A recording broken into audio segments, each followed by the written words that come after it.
স্বাধীন বাংলাদেশের স্থপতি, সর্বকালের সর্বশ্রেষ্ঠ বাঙালি, জাতির জনক বঙ্গবন্ধু শেখ মুজিবুর রহমান গণপরিষদে 4 নভেম্বর 1972 বলেন, যে জাতি রক্ত দিতে শেখে সে জাতিকে কেউ দাবিয়ে রাখতে পারে না, সে জাতি কোনোদিন পদানত স্বীকার করে না। সেই কথা অক্ষরে অক্ষরে প্রমাণ হয়ে গেছে। আজ 7.5 কোটি বাঙালি শাসনতন্ত্র পেতে যাচ্ছে। বাংলার ইতিহাসে এই প্রথম যে বাঙালিরা তাদের নিজস্ব শাসনতন্ত্র দিচ্ছে।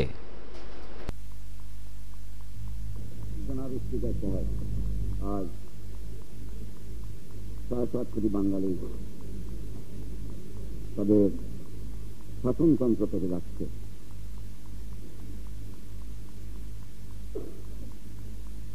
বাংলার ইতিহাসে বোধহয় এই প্রথম যে বাঙালিরা তাদের নিজের শাসনতন্ত্র দিচ্ছে, এবং এই প্রথম যে বাংলাদেশের জনগণের প্রতিনিধিরা জনগণের ভোটের মারফতে এসে তার দেশের শাসনতন্ত্র দিচ্ছে।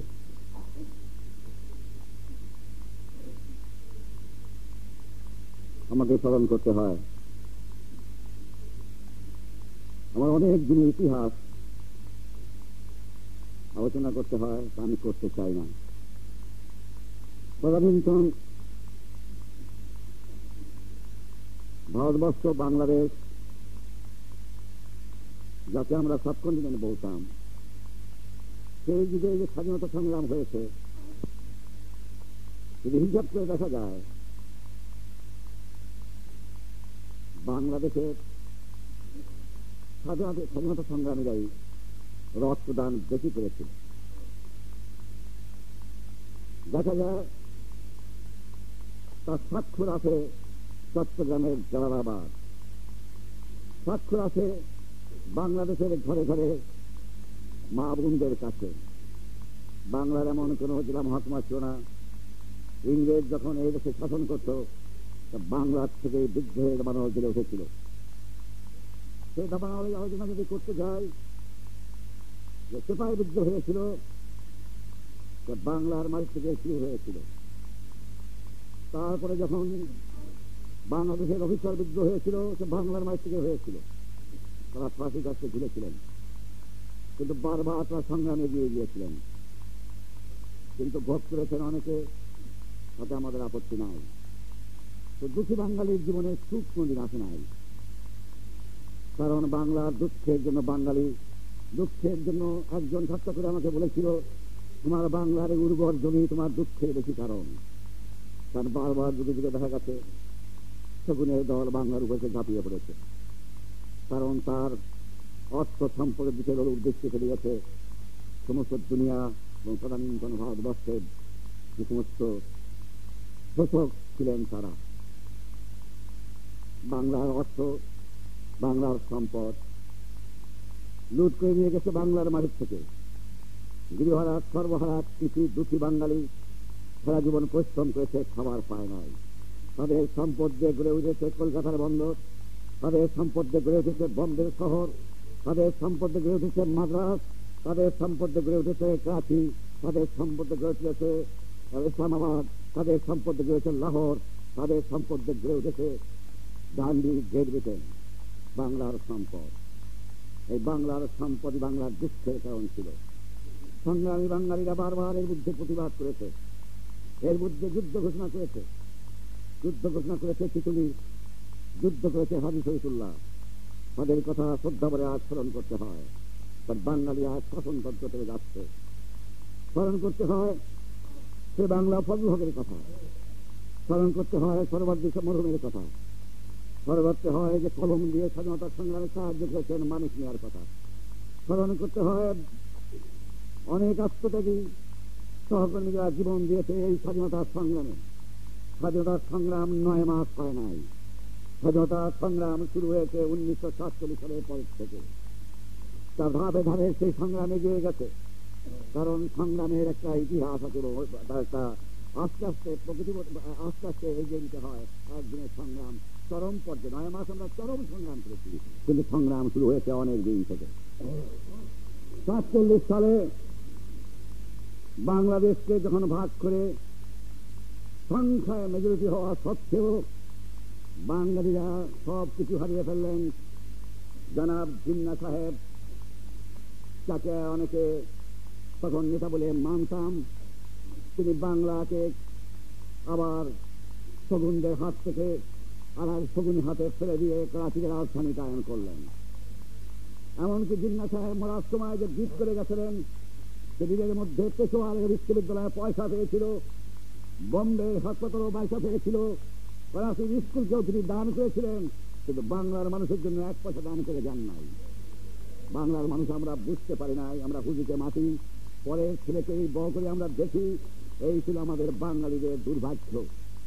দুনিয়ার কোন দেশে পরস্পৃকাতরতা বলে কোনো অর্থ পাবেন না বাংলা ভাষায় ছাড়া। কারণ বাঙালি জাত আমরা পরস্পৃকাতরতা এত বেশি যে দুনিয়ায় এ শব্দ কোথাও পাওয়া যায় না, না ইংরেজি ভাষায়, না রাশিয়ান ভাষায়, না ফ্রেঞ্চ ভাষায়, না চাইনিজ ভাষায়। কোনো ভাষায় পরস্পৃকাতরতা বলে কোনো অর্থই নাই, কি জানি কয়, কোনো শব্দ নাই একমাত্র বাংলা ভাষায় ছাড়া। এর কারণ বাঙালিদের যেমন ত্যাগ সাধনা করার অধিকার শক্তি দেওয়ার শক্তি ছিল, তেমনি বাঙালিদের মধ্যে পরস্পৃকাতরতা মনোভাব দেখা যায়। যে জন্য যখনই বাংলাদেশের নেতারা সংগ্রাম করেছেন, আমরা বাঙালিরা বুঝতে পারি নাই। আমরা বলেছি যে আমাদের নেতা বুঝি সেই বোম্বে থেকে চলে আসছেন, সেই মিস্টার জিন্নাহ। যা হোক, সেই ইতিহাস।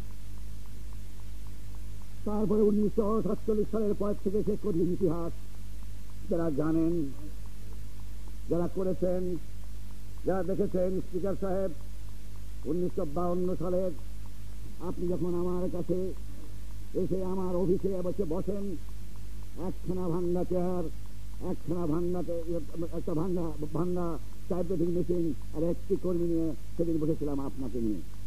আপনার মনে আছে স্পিকার সাহেব? তখন আমি 2.5 বছর পর জেল থেকে বের হলাম।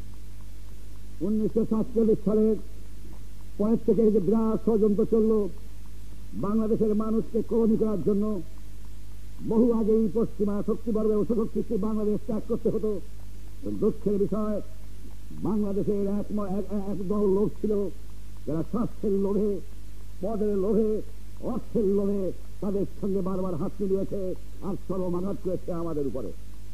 আঘাত করেছে 1948-এ, আঘাত করেছে 1952 সালে, আঘাত করেছে 1954 সালে, আঘাত করেছে এমনকি বাঙালিরা যখন সে স্বাধীনতন্ত্র হয়, আমরা যখন ওয়াক আউট করে আসি 56 সালে, তখনও বাঙালিদের মধ্যে কি সংখ্যক তারা যে বেইমানি করে পশ্চিমাদের সঙ্গে হাত মিলায় মন্ত্রিত্বের লোভে।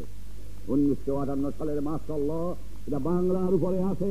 কারণ বাংলাকে শোষণ করা যখন তারা দেখেছে যে বাংলার মানুষ জাগ্রত হয়ে উঠেছে, বাংলার মানুষ প্রতিবাদ করতে শিখেছে, তখনই তারা, কারণ তাদের শক্তি ছিল একটা, সে শক্তি ছিল সে শক্তি ছিল তাদের সামরিক বাহিনী।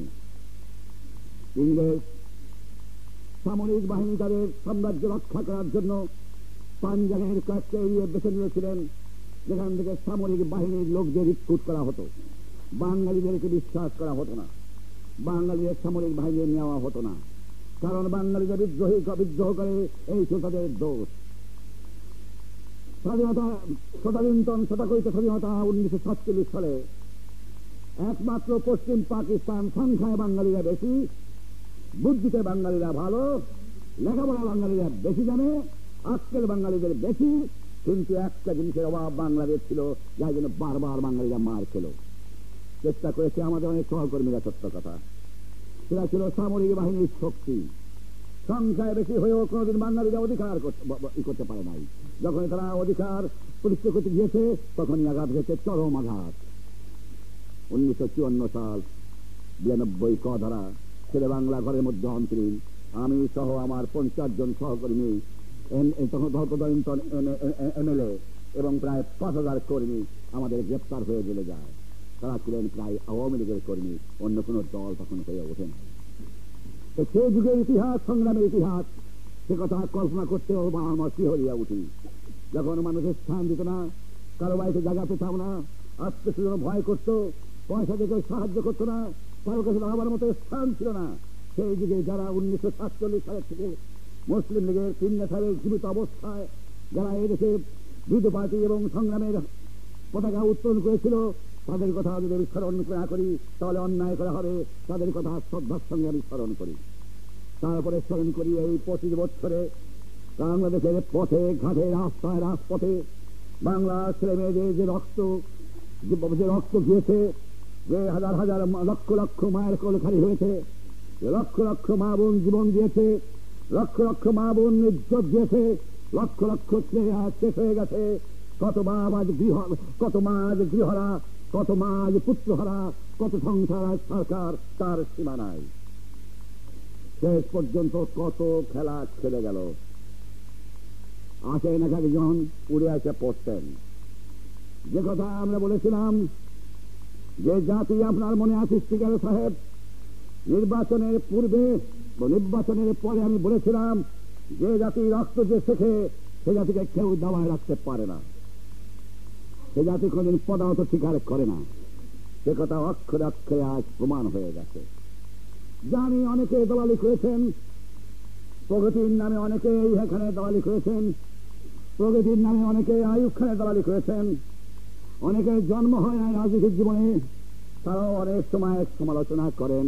গণতন্ত্রে বিশ্বাস করি, সমালোচনা করার অধিকার দিয়েছি, আলোচনা করেন, কিন্তু সত্য কথা বলতে ভয় না পাওয়াই বুদ্ধিমানের কাজ।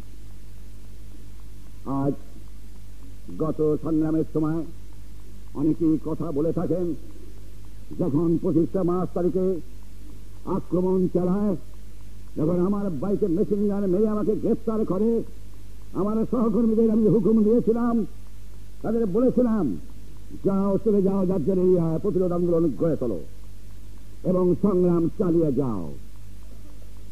মনে আছে স্পিকার সাহেব, 25 মার্চ তারিখে যে আক্রমণটা চালায়, সে আক্রমণ চলে সেনাবাহিনীর বাঙালি সৈন্যদের উপরে, বাঙালি বিডিআরের উপরে, বাঙালি পুলিশদের উপরে, বাঙালি রক্ষী বাহিনীর উপরে, আর বিশেষ করে আওয়ামী লীগ কর্মী এবং নেতৃবৃন্দের উপরে।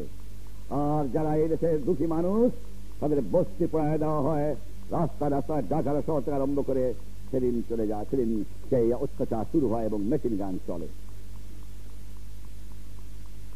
25 তারিখের রাত্রে যখন আমি বুঝতে পারলাম আর সময় নাই, বোধহয় আমার সোনার দেশকে আমাকে চিরজন্য ছেড়ে যেতে হচ্ছে, আমি বুঝলাম যে এই বোধহয় আমার শেষ। তখন আমি চেষ্টা করলাম যে কি করে এই খবর আমি বাংলার মানুষকে পৌঁছে দিই। তাই আমি পৌঁছে দিয়েছিলাম। সেদিনের আমি লাশ দেখেছি, সে রক্ত আমি দেখেছি, সে রক্তের উপর দিয়ে আমাকে নিয়ে যাওয়া হয়েছিল, সে রক্তে মানুষের লাশের পাশ দিয়ে আমাকে গ্রেফতার করে নিয়ে যাওয়া হয়, সে আগুন আমি দেখেছি। শুধু বলেছিলাম, তোমরা আমাকে হত্যা করো, আমার মানুষকে মেরো না। তারা আমার কথা শুনে নাই, তারা হত্যা করেছে আমার মানুষকে। 30 লক্ষ লোক জীবন দিয়েছে, ঘর বাড়ি জ্বালিয়ে দিয়েছে, আমার সহকর্মীদের হত্যা করেছে, এই গণপরিষদের বহু কর্মীকে আমার হত্যা করেছে, লক্ষ লক্ষ হত্যা করেছে। মানুষ যে পশু হতে পারে, স্পিকার সাহেব, দুনিয়ার ইতিহাসে দেখা যায় না।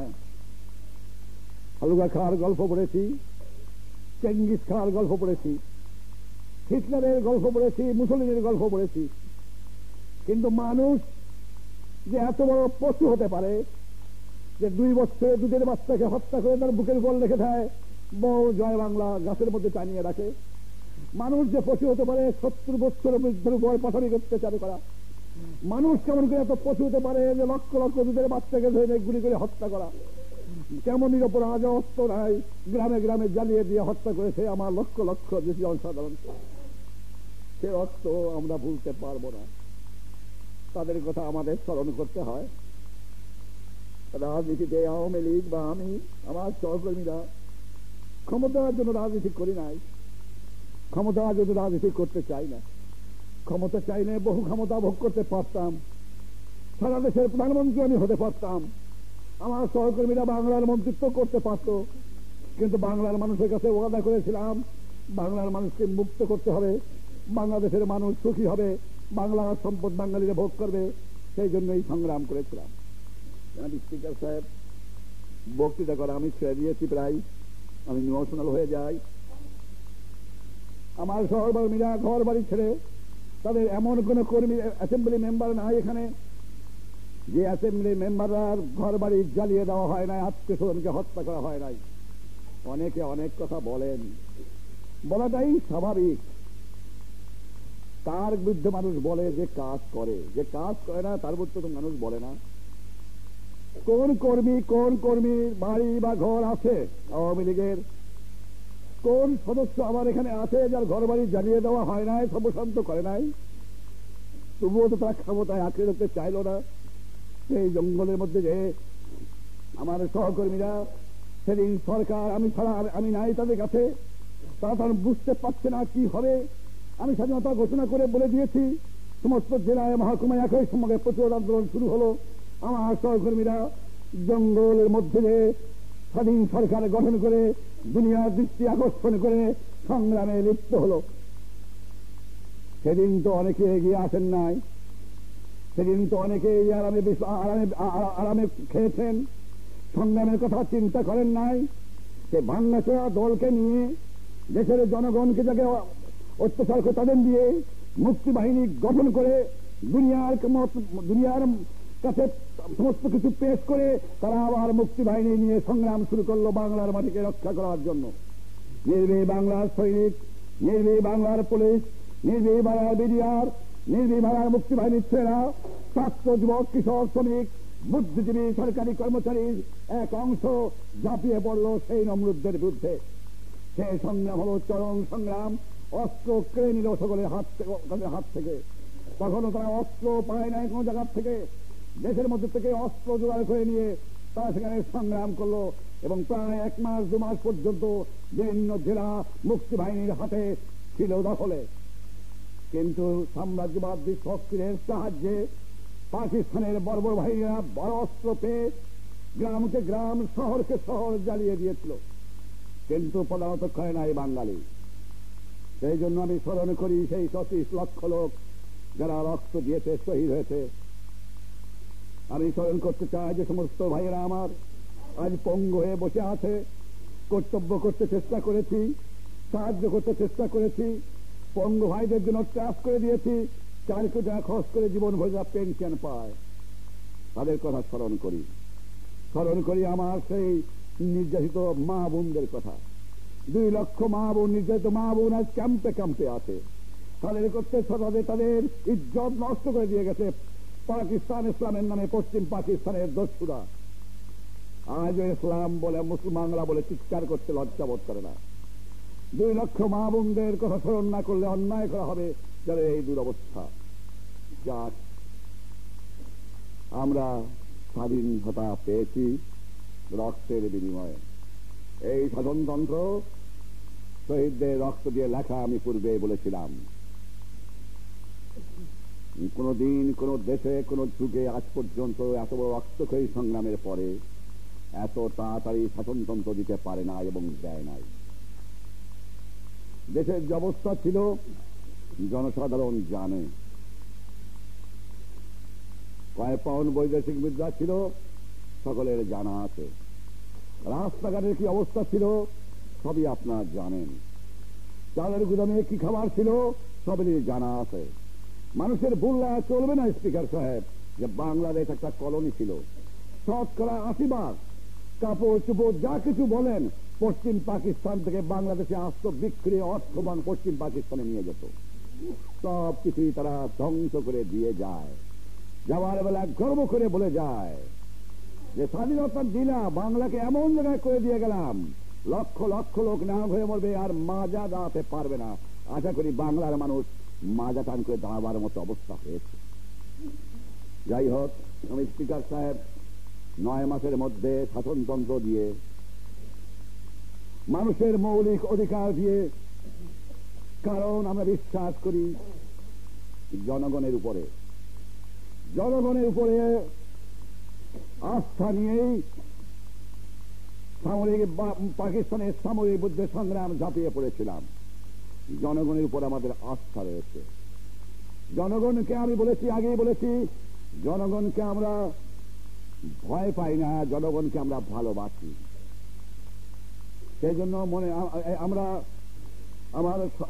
আপনার মাধ্যমে আমি সহকর্মীদের আন্তরিক ধন্যবাদ না দিয়ে পারি না যে শাসনতন্ত্র দিয়ে, রাত ভরে শাসনতন্ত্র দিয়েও তারা তাড়াতাড়ি বিদায় নিতে চায়।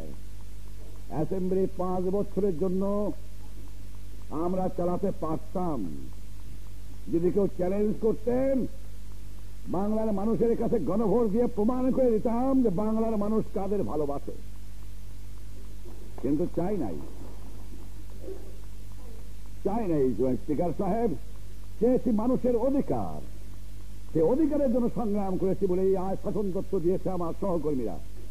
একজনও আপত্তি করে নাই যে আমরা হাউস অ্যাসেম্বলিকে ডিসলভ করে দেব, মানে পরিষদকে ডিসলভ করে দেবো, একজনও আপত্তি করে নাই। এই জন্য আমি গর্ব অনুভব করি আমার দলের, আমার সহকর্মীদের জন্য, আমার দলের মেম্বারদের জন্য আমি গর্ব অনুভব করি যে যারা জানে যে 5 বছর পর্যন্ত তারা সর্বশান্ত হয়ে গেছে, তাদের সবকিছু জানিয়ে দিয়েছে, তারা অ্যাসেম্বলি মেম্বার হয়েছে ইলেকশন করে, তারা আজ গণপরিষদ সদস্য, তারা এই গণপরিষদে আজ কনস্টিটিউশন পাস করে বলতে পারত, কারণ এরা সোভারেন বডি, যে আমরা ভবিষ্যতে জাতীয় পরিষদ হিসেবে কাজ করব। কারণ অধিকার ছিল না তার চ্যালেঞ্জ করতে পারে, এবার দুনিয়ার কনভেনশনে রয়েছে, কিন্তু তা নয়। আওয়ামী লীগ যে ক্ষমতায় আজকে এসে চায় না, আজকে তার আর একটা প্রমাণ, শাসনতন্ত্র দিচ্ছে এবং তারা নির্বাচনে যাবে। শাসনতন্ত্র সম্পর্কে পুঙ্খানুপুঙ্খানুপুঙ্খ আলোচনা হয়েছে। স্পিকার সাহেব, আমার সহকর্মীরা বক্তৃতা করেছেন, সকলেই বক্তৃতা করেছেন। যারা একজন অপোজিশনের ভাই আছে বা 2জন ইন্ডিপেন্ডেন্ট মেম্বার আছেন, যতদূর সম্ভব তাদের সুযোগ দেওয়া হয়েছে তা নিজেরা স্বীকার করেছেন। আরো বেশি থাকলে আরো দিতাম, দুঃখের বিষয় নাই, আমি করব কি। ভবিষ্যতে যদি আসতে পারেন, আরো সময় পাবেন, কিছুতেই আপত্তি করব না, আর না আসতে পারলে তাতেও আপত্তি করব না। জনগণই ঠিক করে দেবে, এটা আমাদের দোষ না, জনগণের উপর নির্ভর করে। শাসনতন্ত্র যে দেয়া হয়েছে 9 মাসের মধ্যে আর একটা নূতন সৃষ্টি। আমি আগে বলেছি, শাসনতন্ত্র ছাড়া, মৌলিক অধিকার ছাড়া দেশের অবস্থা হয় মাঝিবিহীন নৌকার মতো। তাই শাসনতন্ত্র আমাকে, আমাদের পার্টিকে যত তাড়াতাড়ি হয় মানুষের মৌলিক অধিকারে ফিরে আসে, সেজন্য শাসনতন্ত্র দেওয়া হলো। আশা করি জনগণ শাসনতন্ত্র গ্রহণ করবেন এবং করেছেন, কারণ আমরা জনগণের প্রতিনিধি, নির্বাচনের মাধ্যমে এসেছি। কেউ আমাদের পকেট থেকে বাড়ি করে দেন নাই, আর আমরা আসমানের থেকে পড়ি নাই, বা আমাদের কেউ এসে মাসতলা জারি করে বসিয়ে দেন নাই। মাসতলা জারি আমরা করতে পারতাম যদি আমার বন্ধুরা সহকর্মীরা, আমি যখন ছিলাম না, এখানে এসে সরকার গঠন করেন, সরকার নিয়ে এসে বসেন, সেদিনে দেশের যে অবস্থা ছিল তিনি বলতে পারতেন emergency, no democracy, no talk for 3 years বলতে পারতাম, এবং সেটা মানুষ গ্রহণ করত। কোন ক্রিটিসিজম চলবে না, কোন কথা বলা চলবে না, কোন প্রশাসন হবে না, কোন পার্টি কাম চলবে না, কারণ দেশের যে অবস্থা ছিল সব দেশে সব যুগে বিপ্লবের পরে তাই হয়েছে। কিন্তু আমরা চাই নাই শক্তি কোথায় আমাদের? শক্তি আমাদের জনগণ। তার জনগণের আমরা মনে করি, কেউ যদি মনে করেন যে শক্তির উৎস বন্দুকের নাও, আমি স্বীকার করি না। আমি স্বীকার করি, আমার দল স্বীকার করে, শক্তির উৎস হল জনগণ।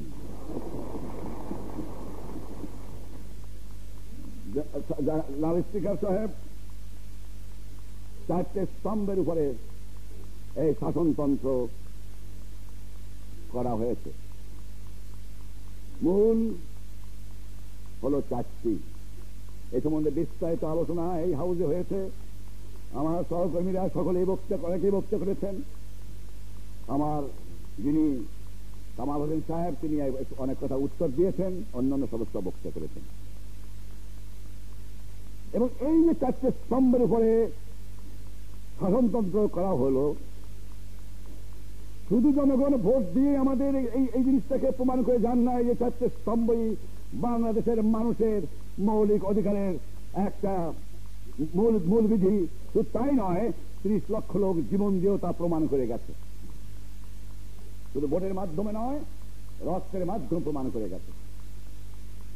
হ্যাঁ, অধিকার আছে অনেক কথা বলার। জাতীয়তাবাদ ভিত্তিতেই বাঙালি জাতি ঝাঁপিয়ে পড়েছিল চরম মরণ সংগ্রামে। জাতীয়তাবাদ না হলে কোন জাতি এগিয়ে যেতে পারে না। এই মূলনীতির উপরে ভিত্তি করে আমরা জাতীয়তাবাদে বিশ্বাস করি। জাতীয়তাবাদের অনেক সংজ্ঞা আছে, অনেক ঋষি, অনেক মনীষী, অনেক শিক্ষাবিদ, অনেক বুদ্ধিজীবী অনেক রকমের ডেফিনেশন দিয়েছেন। এই সম্বন্ধে আমি আর নতুন ডেফিনেশন নাই বা দিলাম, কিন্তু আমি শুধু বলতে চাই যে আমি যে বাংলাদেশের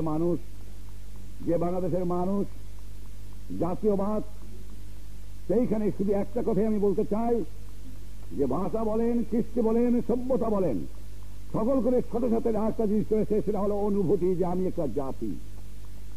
এই অনুভূতি যদি না থাকে সে জাতি কোনদিন বড় হতে পারে না এবং জাতীয়তাবাদ আসতে পারে না। অনেক জাতি দুনিয়া আছে, বিভিন্ন ভাষায় অবলম্বী হয়ে এক জাতি হয়েছে। অনেক ভাষা অনেক আছে যে এর মধ্যে একই ভাষা, একই ধর্ম, একই সবকিছু নিয়েও বিভিন্ন জাতি গড়ে উঠেছে, কিন্তু তারা জাতিতে পরিণত হতে পারে নাই। জাতি পরিবর্তন, জাতীয়তাবাদ নির্ভর করে অনুভূতির উপরে। সেই জন্য আজ বাঙালি জাতি যে রক্তকে এই সংগ্রামের মধ্যে আমরা স্বাধীনতা নিয়েছি, যার উপর ভিত্তি করে আমরা সংগ্রাম করেছি, সেই অনুভূতি বাঙালি আছে বলি আজ আমি বাঙালি জাতীয়তাবাদ। এর মধ্যে যদি কেউ আজকে দ্বিতীয় করে প্রশ্ন তুলতে চান, তাকে আমি অনুরোধ করব, মেহরবানি করে আগুন নিয়ে খেলবেন না। তৃতীয় কথা, আমরা গণতন্ত্রে বিশ্বাস করি। গণতন্ত্র সেই গণতন্ত্র, মানুষের একটা ধারণা আছে এবং দেখা গেছে যে গণতন্ত্র যেসব দেশে চলেছে, দেখা যায় সেই সব দেশে গণতন্ত্র পুঁজিবাদকে প্রোটেকশন দেওয়ার জন্য গণতন্ত্র কাজ করে, এবং যেখানে প্রয়োজন হয় শোষকদের রক্ষা করার জন্য এই গণতন্ত্র ব্যবহার করা হয়। সেই গণতন্ত্রে আমরা বিশ্বাস করি না। আমরা চাই শোষিতের গণতন্ত্র, এবং সেই শোষিতের গণতন্ত্র অর্থ হল যে আমাদের গণতন্ত্র যে বিধিনিধি আছে, যে সমস্ত প্রভিশন করা হয়েছে, তাতে এই দেখে দুঃখী মানুষ যাতে প্রোটেকশন পায় তারই বন্দোবস্ত আছে। ওই শোষক যে প্রতিষ্ঠা হয় তার প্রোটেকশন নাই। সেই জন্য আমাদের গণতন্ত্রের সঙ্গে অন্য গণতন্ত্রের পার্থক্য আছে, এবং সেই জন্য এই আইনে অনেক শিডিউল রাখা হয়েছে, অনেক বিল রাখা হয়েছে। সেটা আপনি জানেন, আলোচনা হয়েছে যে কারো সম্পত্তি কেউ নিতে পারবেন না। না, আমরা নিশ্চয়ই ব্যক্তিগত সম্পত্তি হাত দিচ্ছি না, কিন্তু যে চক্র দিয়ে মানুষকে শোষণ করা হয়, সেই চক্রটিকে আমরা জনগণের জন্য ব্যবহার করতে চাই। তাই জন্য আমরা প্রথমেই ব্যাংক, ইন্স্যুরেন্স, ইন্ডাস্ট্রিজ, কাপড়ের কল, চট কল, সুগার, সবকিছুই আমরা জাতীয়করণ করে ফেলেছি। তার মানে হল যে শোষক গোষ্ঠী যেন এই গণতন্ত্রকে ব্যবহার করতে না পারে, শোষিতকে রক্ষা করার জন্য এই গণতন্ত্র ব্যবহার হবে। এইখানে গণতন্ত্রের আমাদের ডেফিনেশনের সঙ্গে অন্য ডেফিনেশনের পার্থক্য হতে পারে। তৃতীয়, সোশ্যালিজম, সমাজতন্ত্র। আমরা সমাজতন্ত্রে বিশ্বাস করি, এবং বিশ্বাস করি বলে এইগুলোকে জাতীয়করণ করেছি। যারা আজ বলতে পারেন যে সমাজতন্ত্র হলো না, সমাজতন্ত্রের জন্মভূমি সোভিয়েতের আশায় 50 বছর পার হয়ে গেল, এখনো সমাজতন্ত্র পড়তে পারেন নাই। সমাজতন্ত্র গাছের ফল না, অমনি থেকে খাওয়া যায় না। সমাজতন্ত্রে পড়তে হলে তারা পশু আছে, অনেক দিনের প্রয়োজন, অনেক পথ অতিক্রম করতে হয়, সে পথ বন্ধুরও হয়। সেই পথ অতিক্রম করেই সমাজতন্ত্রে পৌঁছা যায়, এবং সেই জন্য পয়লা স্টেপ যাকে, প্রথম স্টেপ যাকে বলা হয়, সেটা আমরা গ্রহণ করেছি। শোষণহীন, আমাদের সমাজতন্ত্র মানে এই শোষণহীন সমাজ। সমাজতন্ত্র দুনিয়ার থেকে আমরা হাওলাত করে আনতে চাই না, যারা বিস্তার চায়। এক এক দেশের এক এক পন্থায় সমাজতন্ত্র দিকে এগিয়ে চলেছে। সমাজতন্ত্র মূল কথা হল শোষণহীন সমাজ। সেই দেশের কি ক্লাইমেট, কি তাদের অবস্থা, কি তাদের মনোভাব, কি তাদের আর্থিক অবস্থা, সব কিছু বিবেচনা করেই স্টেপ বাই স্টেপ এগিয়ে যেতে হয় সমাজতন্ত্রের দিকে, এবং তাকে স্বীকৃত হয়েছে। রাশিয়া যেমন পন্থা অবলম্বন করেছেন, চায়না তা করেন নাই, তিনি অন্যদিকে চলেছেন। রাশিয়ার পাশে বাস করেও যুগোস্লাভিয়া, রোমানিয়া, বুলগেরিয়া তাদের দেশের এনভায়রনমেন্ট নিয়ে, তাদের জাতির ব্যাকগ্রাউন্ড নিয়ে তারা সমাজতন্ত্র অন্য পথে এগিয়ে চলেছে। মিডল ইস্টে যান, ইরাক একদিকে এগিয়ে চলেছে, আবার ইজিপ্ট অন্যদিকে এগিয়ে চলেছে। এটা নির্ভর কোনদিন বিদেশের থেকে হাওলাত করে আনিয়া সমাজতন্ত্র হয় না। তা যারা করতে গেছেন কোনদিন সমাজতন্ত্রে করতে পারেন নাই। লাইন কমা সেমিকোলন করিয়া সমাজতন্ত্র হয় না, যেমন আন্দোলনও হয় না। সেই জন্য দেশের এনভায়রনমেন্ট, দেশের মানুষের অবস্থা, তাদের মনোবৃত্তি, তাদের কাস্টম, তাদের আর্থিক অবস্থা, তাদের মনোভাব সবকিছু দেখেই স্টেপ বাই স্টেপ এগিয়ে যেতে হয়, একদিনে সমাজতন্ত্র হয় না।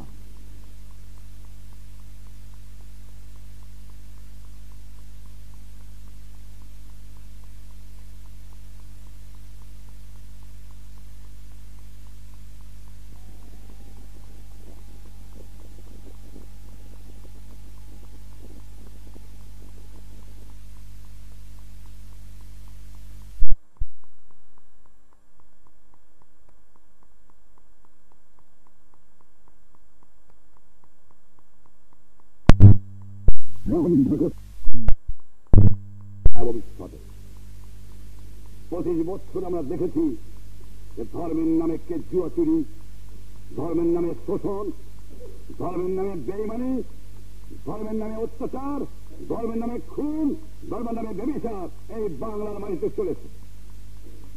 ধর্ম পবিত্র, পবিত্র স্থলে রাখতে দেন, একে রাজনীতি হাতিয়ার হিসাবে ব্যবহার করা চলবে না। এরা এইখানে যদি কেউ আমাদের বলেন যে আমরা অধিকার খর্ব করেছি, অধিকার খর্ব করি নাই, 7.5 কোটি মানুষের অধিকার রক্ষা করার জন্য এই অধিকারটি আমাদের খর্ব করতে হয়েছে। যদি কেউ বলেন যে সমাজতন্ত্রে আপনারা মৌলিক অধিকার দেন নাই, কিন্তু সমাজতন্ত্রকে করার জন্য যদি মৌলিক অধিকারের হেল্পের প্রয়োজন, কাজটার প্রয়োজন, তাহলে নিশ্চয়ই কাজটা হবে, কারণ মানুষের জন্য কাজটা হবে। গণতন্ত্রকে রক্ষা করার জন্য যদি কোনো অধিকার কয়েকটা গুলি কয়েকের লোকে 7.5 কোটি মানুষের জন্য যদি কয়েকটা লোকের অধিকার খর্ব করতে হয়, তা করতে হবে। সেই জন্য যখন আমার বন্ধু বলেছেন, শিডিউলের মধ্যে নিয়ে এসেছেন, ওনার বক্তব্য করেছেন, আমি উত্তর দেবার চাই না। আমি জানি বুঝবে, যখন ভালো করে আরো পড়বে, শাসনতন্ত্র একটা সোজা জিনিস নয়। শাসনতন্ত্র পাস করলেই দেশের মুক্তি আসে না, আইন পাস করলেই সমাজতন্ত্র যেমন হয় না। ভবিষ্যৎ বংশধররা এবং ভবিষ্যৎ জনসাধারণ কি করে এই শাসনতন্ত্রকে পরিচালনা করবে তার উপরে নির্ভর করবে শাসনতন্ত্র সাকসেসফুল হলো কি হলো না। সেই জন্য আজ শাসনতন্ত্র আমরা দিয়েছি 4টি মৌলিক অধিকারের উপরে, মৌলিক ভিত্তির উপরে। এই ভিত্তিতে যদি কেউ মনে করে থাকেন, কেউ বলেছেন সরকারি কর্মচারীদের অধিকার খর্ব করা হয়েছে, শাসনতন্ত্র পড়েন, অন্য দেশে শাসনতন্ত্র পড়েন। সরকারি কর্মচারী একটা জাত নয়, আমারই বাপ, আমারই ভাই, একটা জীবনী ক্লাস করা নন। ওটা ইংরেজ আমলে আইপিএসদের একটা প্রোটেকশন দেওয়া হতো। সেই প্রোটেকশনটা পাকিস্তানে আমলেও দেওয়া হয়েছিল, ব্যুরোক্রেসিকে রেখে দেশকে শাসন করার জন্য। সেইখানে আঘাত করেছি আমরা, অন্য জায়গায় আঘাত করি নাই। ও ক্লাস রাখতে চাই না, কারণ শোষণহীন সমাজ করতে চাই, ক্লাসলেস সোসাইটি করতে চাই, ক্লাস পয়দা রাখতে চাই না। সেই জন্যই নিজ আইনের চোখে 7.5 কোটি মানুষের যে অধিকার, সরকারি কর্মচারীর সেই অধিকার, মজদুর কৃষক যে টাকা দিয়ে মায়না দিয়ে সরকারি কর্মচারীকে খাওয়ায়, তার যে অধিকার, তার সেই অধিকার থাকবে। এই বিষয়ে অধিকার ভোগ করতে পারে না। সরকারি কর্মচারীর মন্ত্রী পরিবর্তন করতে হবে স্বাধীন দেশে, যে আমি শাসক নই, আমি সেবক। আপনারা বলছেন protection, some people came to me and told we want protection, sir. I say, my people want protection from you, gentlemen.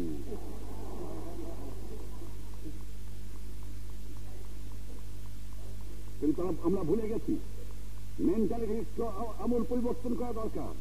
যারা আজকে বলেছেন 9 নম্বর সেকশন, একজন গরিব কর্মচারীর মধ্যে 9 সেকশন 9 মাসে বা 10 মাসে ব্যবহার হয় নাই, ভবিষ্যতে অনেক বেশি হতে পারে বলে আমি মনে করি।